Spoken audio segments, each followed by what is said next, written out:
किती लाजिरवाणं आहे. आशिया कपसाठी पाकिस्तानला ग्रीन सिग्नल. पहलगामचा दाखला देत आदित्य ठाकरे संतापले.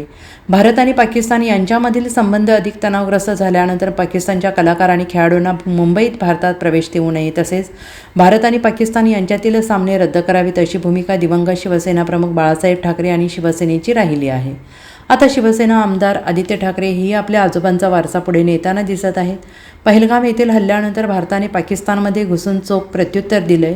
भारत आणि पाकिस्तान यांच्यात युद्धजन्य परिस्थिती देखील निर्माण झाली होती. मात्र अखेर शस्त्रसंधी लागू करण्यात आली, पण अद्यापही 23 निष्पाप जीवांच्या मृत्यूच्या जखमा कायम आहेत. त्यातच क्रीडा मंत्रालयाने हॉकीच्या एशिया कपसाठी पाकिस्तानला भारतात येण्यास हिरवा कंदील दर्शवल्यावरून आदित्य ठाकरेंनी प्रश्न उपस्थित केलेले आहेत. कालपासून एक धक्कादायक बातमी ऐकली आहे. स्पोर्ट्स मंत्रालयानं एशिया कपसंदर्भात पाकिस्तानला हिरवा कंदील दाखवला आहे. एप्रिलमध्ये पहलगामचा हल्ला झाला, पण अद्यापही अतिरेकी पकडलेले नाहीत. दुसरीकडे संशयित म्हणून काढण्यात आलेले स्केच चुकीचं होतं, असं NIAनं सांगितलं आहे. ऑपरेशन सिंदूरनंतर जगभरात आपण गेलो. भाजपला वाटत असेल आपण यावर मत घेऊ शकतो, पण हे चालणार नाही, अशा शब्दात आदित्य ठाकरेंनी भाजप नेत्यांना आणि केंद्रातील मोदी सरकारला फटकारलं आहे. कालपासून एक धक्कादायक बातमी मी ऐकलेली आहे, आपण पण सगळ्यांनी पाहिली असेल. देशामध्ये हॉकीचा एशिया कप होत आहे आणि आपल्या देशाच्या स्पोर्ट्स मिनिस्ट्रीने पाकिस्तानला खेळण्यासाठी NOC दिलेली आहे.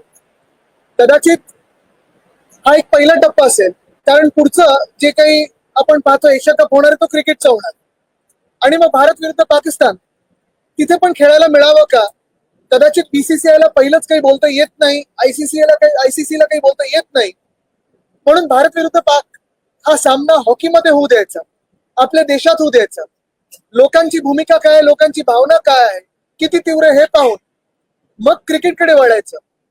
हे जर धोरण भाजपचं असेल, केंद्र सरकारचं असेल, तर मला वाटतं त्यांनी स्पष्टीकरण द्यावं की मग गेल्या 2-4 महिन्यामध्ये जे काही आपण चित्र पाहतोय आणि खास करून मे नंतर जेव्हा आपण पाहिलं असेल, एप्रिलमध्ये पहलगामचा हमला झाला, अजूनही ते अतिरेकी कुठे आहेत हे कोणालाही माहिती नाही, पकडले गेले नाहीये. मध्यंतरी अजून एक धक्कादायक गोष्ट ही आली की NIAने सांगितलं की जे स्केचेस होते ते पण चुकीचे होते. म्हणजे पाकमधून जे अतिरेकी आले, जे पाकडे अतिरेकी आपल्या देशात आले, त्यांना पकडलेलं नाही, कुठे आहेत हे माहिती नाहीये. ऑपरेशन सिंदूर झालं ना झालं, त्याच्यानंतर आपले डेलिगेशन जगभरात गेले, मोठ्या मोठ्या लोकांना, मोठ्या नेत्यांना भेटण्याचा प्रयत्न केला.